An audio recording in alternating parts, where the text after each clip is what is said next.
இன்றே டவுன்லோட் செய்து உங்கள் ஃபேவரட் ஷோக்களை என்ஜாய் பண்ணுங்க. நீ இல்லாம எவ்வளவு கஷ்டப்பட்டேன் தெரியுமா? கல்யாணத்துக்கு முன்னாடி பல வருஷமா நான் இங்கே தான் தனியா இருந்தேன்.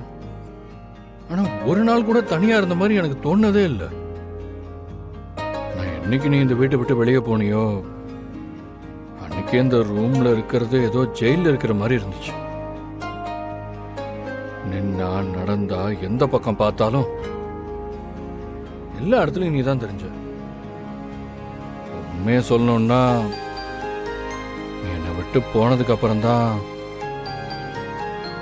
நீ என் வாழ்க்கையில எவ்வளவு முக்கியமான ஆள்னு எனக்கு தெரிஞ்சது. நீ திரும்பவும் என்னை தேடி வருவேன்னு எனக்கு தெரியும். நீ என்னை புரிஞ்சுப்பேன்ற நம்பிக்கை எனக்கு இருந்துச்சு.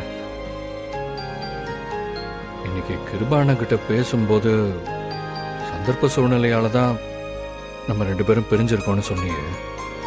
அதுதான் உண்மை. நீ இல்லாம என்னால இருக்க முடியாதுன்னு நான் நல்லா புரிஞ்சுக்கிட்டே இருந்தோம்.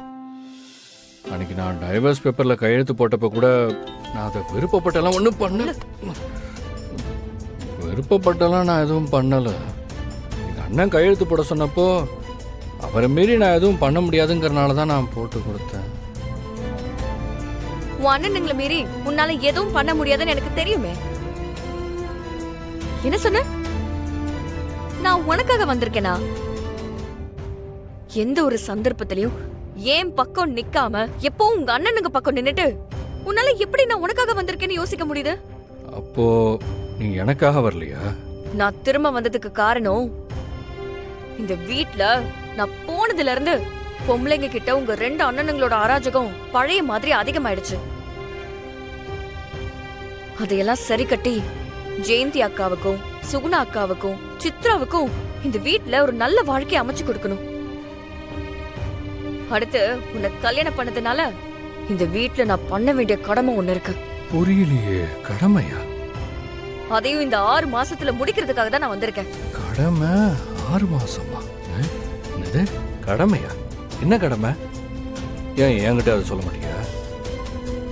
என் மூத்த பையன் கிருபாவும் 2வது பையன் திவாகரும் என் 2வது பொண்டாட்டியோட குழந்தைய கண்டுபிடிச்சு கொல்லணும் 2 பேரும் சுத்திக்கிட்டு இருந்தது உனக்கு தெரியும்ல. அந்த குழந்தை என் மக நம்ம கருணாம்மா. அதெல்லாம் எதுக்கு நான் உன்கிட்ட சொல்லணும்? நீ என்கிட்ட சொல்லிட்டு தான் எல்லாமே பண்ணிக்கிட்டு இருக்கியா? என்னைக்கு நீ அந்த டிவோர்ஸ் பேப்பர்ல கையெழுத்து போட்டு கொடுத்தியோ அன்னைக்கே உன் மேல இருந்த அன்பும் மரியாதையும் சுத்தமா போயிடுச்சு. இப்ப கூட நான் உனக்காக வந்திருக்கேன்னு நீ தப்பு கணக்கு போடாத. இந்த 6 மாசத்துல நான் வந்த வேலையை முடிச்சுட்டு கிளம்பி போய்கிட்டே இருப்பேன். ஆனா அது வரைக்கும் இந்த ஊருக்கு தான் நீயும் நானும் புருஷன் பொண்டாட்டி. ஆனா நமக்குள்ள எதுவுமே கிடையாது. புரிஞ்சுதா? அப்போ 6 மாசத்துக்கு அப்புறம் நீ திரும்ப போயிடுவியா? டிவோர்ஸ் பேப்பர்ல கையெழுத்து போட்டு கொடுத்துட்டு என்ன கேள்வி இது? 6 மாசத்துல நான் கிளம்பி போயிட்டே இருப்பேன்.